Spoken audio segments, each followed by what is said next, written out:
It is 93 XRT. I'm Jason Thomas backstage at Lollapalooza. We're joined by Jack Garratt, Chicago resident Jack Garratt. Well, apparently, I am now, as of like 8 months ago or something. Born in the UK. Can't wait to get deported and like. No, I'm kidding. Born in the UK, just outside of London. Yeah. If I'm not mistaken. Yeah. What brought you to Chicago? We're happy to have you. By the way. Thank you very much. No, I moved over for personal reasons, but ultimately, ultimately I kind of I hemorrhage money on rent every month anyway because I travel so much and I never really live anywhere. I might as well do it in Chicago rather than doing it in London. At least that's my train of thought, right? Yeah. Right? Most foreign artists would come to the States. They go to New York or LA, but it's cool to see that New York is too busy. I love New York. I love both those places. I don't think I could really live in either one of them. Like New York is amazing. LA is just way too big. I think I've been there a few times, but it's just kind of I don't know. It doesn't feel like home. Chicago always felt like home in some kind of strange way. I visited for the first time like about 2 years ago, I think, and like the minute I came in, there's just something about walking through O'Hare, walking out, and like getting in a cab and just feeling as if you're a part of the city, even though I'd never been there before. There's something really kind of creatively special about this place. It's interesting. I'm originally from the West Coast, but I moved here about 10 years ago, and I heard we had Frightened Rabbit. We were talking with Frightened Rabbit the other day, and one of their members was living in LA and it didn't really work for him. He moved back to Scotland, but he talked about the lack of the pub culture in the States. But I said in Chicago, oh, dude, we have that. Dude, like Chicago is like one massive college campus, right? Like in that sense that like there's all these different kinds of bars, and the bars that you have are all different. Like you can go to the pub if you want, but you can also like hit up an arcade bar and get drunk with all your mates playing Mario. Like you can do whatever it is that you want. But I love that there's the culture I love out here. The first one I really got to know was like the band scene out in Chicago. The way that like all these people are like, you can have the bass player of one band be the lead singer of another, but then he's also playing drums in his mate's band. Like, and they'll be like Chicago known, they'll be like Chicago famous, and then they'll go up to like Minneapolis and no one will really know. But in Chicago, there's like a real heritage, there's like a real ownership about that kind of that culture. People are so proud of what comes out of this city, and you can really feel it. But they don't alienate you if you're not from here. Oh yeah, absolutely. It's very welcoming, but very proud at the same time. Yeah, exactly. I think you've nailed it. You haven't figured out. You've only been here what? I've been here like 8 months. I've spent 20 nights in my apartment, and I've lived here for 8 months. It's not depressing. What neighborhood do you live in? I'm out in the West Loop. Yeah. Cool. So did you just like wake up this morning and read, jump online, read the news, have a cup of coffee, and came straight here. Come to Lollapalooza. Yep. All right. The music that you make, it's got so many different ingredients. There's some R&B, there's blues, soul, jazz, electronic. One of my favorite questions to ask artists is about a life-altering album. Was there an album or albums or artists that you heard growing up at a certain point, maybe when you were 6 years old, that sent you down the road that you're on today? There's a lot. Like that's the great thing. The reason why I think so many genres kind of come to mind when people kind of ask me about my music and what it sounds like, is that I had that realization with a lot of different artists. So like I remember the first time I listened to Stevie Wonder and listening to Songs in the Key of Life and kind of being too young to really understand and appreciate the relevance of that record. But you were still drawn to it for some reason, exactly. And then when you're older, you kind of listen to it again and suddenly it's got this new life. And like I saw him perform it. He performed the whole of Songs of the Key of Life in London a couple of weeks ago. And I mean, the fact that that album still has as much cultural relevance today as it did when it came out in the 70s is quite incredible, pretty depressing, but also just astonishing. Yeah. But also just how revolutionary it still sounds. But then for me, the real moment of my kind of revolution of coming to understand Stevie Wonder was when I heard Music of My Mind. Like, and I found that record myself. Like, my mum and dad showed me, Stevie Wonder showed me Songs in the Key of Life. I then went into his back catalogue and found Talking Book and found Fulfilling This' First Finale and found Music of My Mind in it. That's so where their parents scratched the surface, and you went deep. Crashed straight through the ice and drowned within the glorious sound of Stevie Wonder. Okay, that's an excellent answer. How's Stevie that Wonder. for a metaphor? That's good. You haven't worked directly with Rick Rubin, but you know him. He's you have a relationship with Rick Rubin. He listens to your music, gives you feedback.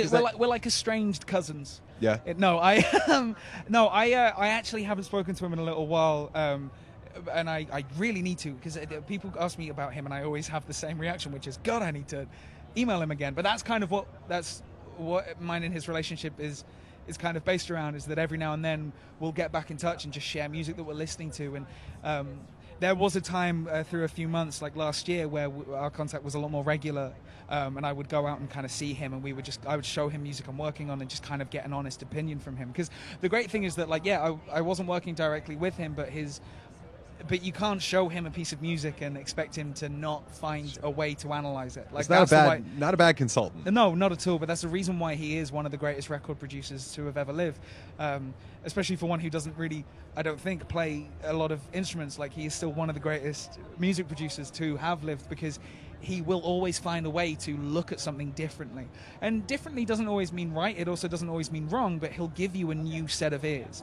And that's such an important thing as an artist, especially one like myself where I work alone so much. Yeah. To have another pair of ears in a room go, listen to it like this. Like, because you're lost within your own sound, remove yourself and listen to it like this. And that's always been such a helpful kind of thing that I've taken from him, a piece of advice. Working on your own, that it's what you do. But yeah, you're right. I would think after a while, it's, at a certain point you need another set of ears occasionally. Right? Exactly. You get lost within the trees of what that you've grown. You kind of you can't really see the sky anymore, and things become hazy. That's why it's always good to take breaks. It's always good to step away from what you're working on. Like, procrastination is a great thing. It's a really good thing. I don't believe anyone who says it's bad for you. Procrastination is really good for you, because it allows your mind to work on a problem without exhausting your conscious body, I guess. And that's how some of the best or some of the most I guess prolific moments I've ever had have come from me just putting something off, just watching TV. And then suddenly, oh God, no, that's what I need to go and do with that idea. And I'm gonna tell that to my girlfriend. All right. You know what Jack Garratt told me?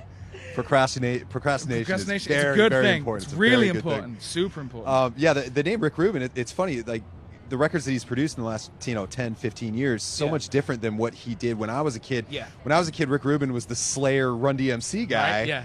But that's the thing. I grew up knowing him as the Chili Peppers guy. Okay, no. I grew up like the Chili Peppers. That was the thing for me.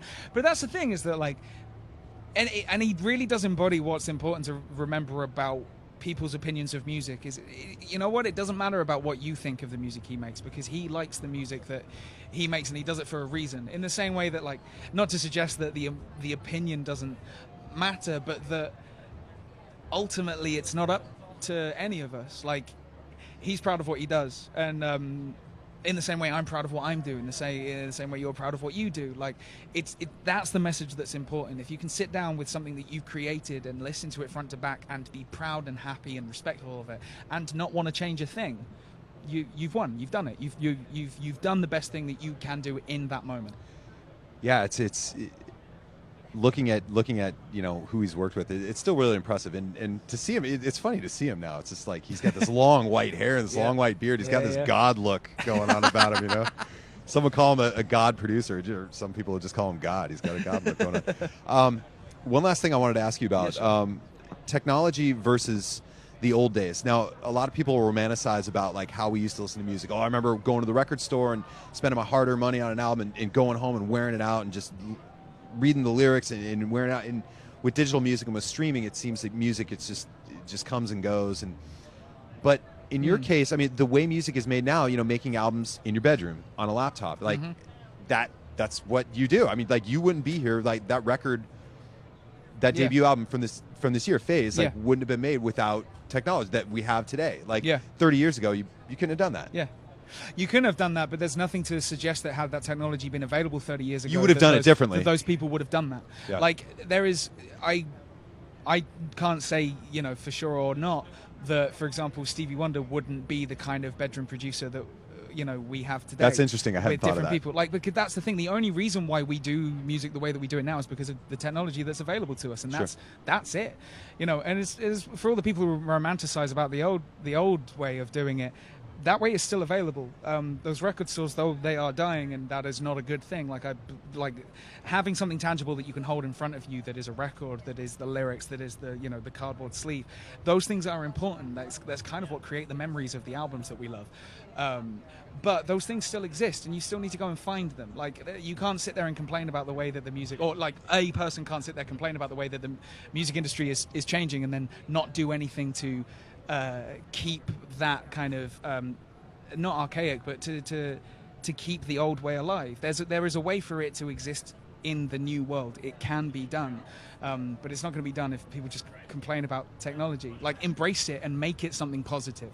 Like, that's what I'm trying to do. Like, I understand that music kind of does, it sweeps by in moments now, but if you make music that you still care about and still respect and still take time over, people will respect it for a longer period of time. If you just do a flash in the pan song, people will appreciate it like a flash in the pan. It's up to you how people respond to the art that you make. I love the enthusiasm. Thank Jack you. Garratt, Chicago resident. Again, we're very happy to have you here. You're playing you later so on much. today at 5:15. Yeah, 5:15 on the Pepsi stage, yep. Debut full-length album, Phase, released earlier this year. It's a Yep. great listen. Jack Garratt, thank you so much for stopping by. Thanks for having me. Thank you.